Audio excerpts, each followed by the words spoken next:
The Rural Electrification Agency is a government agency maintained to extend electricity to rural Uganda in equity to promote socio-economic development. The Rural Electrification Board was established by Statutory Instrument No. 75 of 2001 and operations commenced in July 2003. When the agency started, rural electrification access was at 1% and as of 2018, access is rated at 16%. The Rural Electrification Program is guided by a number of instruments to ensure equitable distribution of power. The policies include the UN Universal Access for All by 2030 Initiative, Vision 2040, National Development Plan 2, Electricity Act of 1999, the Rural Electrification Strategy and Plan of 2013 to 2022, and the recently approved Electricity Connection Policy of 2018 to 2027. These policies aim to increase electricity access through the provision of cleaner energy for all Ugandans with the goal of achieving a 60% rural electrification access by 2027. The Rural Electrification Program 2012 to 2021 is to develop conditions that will ensure a long-term scale-up to achieve universal electricity access by 2040. The program's aim is to achieve rural electrification access of 26% by 2021 using mainly the grid, mini-grids and solar home systems.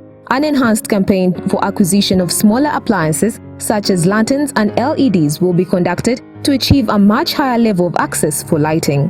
The Rural Electrification Strategy and Plan is to achieve equitable distribution of electricity services countrywide. Target achieving a rural electricity access of 10% by 2010 from 1% in 2001. Achieve a 30% rural electrification coverage rate by 2010. Promote public-private partnerships in rural electrification investment and operations. Establish institutional mechanisms to champion rural electrification.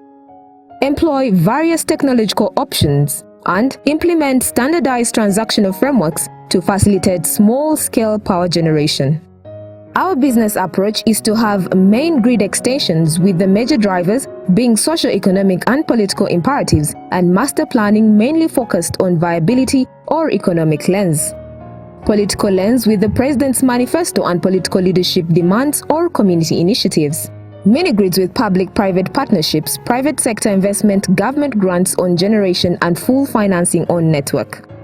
Solar PV systems tried with credit facilities and subsidies, mainly commercial through the private companies, government interventions in government schools, health centers and water supply. And evacuation lines for power from mini-grids which are over 5 kilometers from the main grid.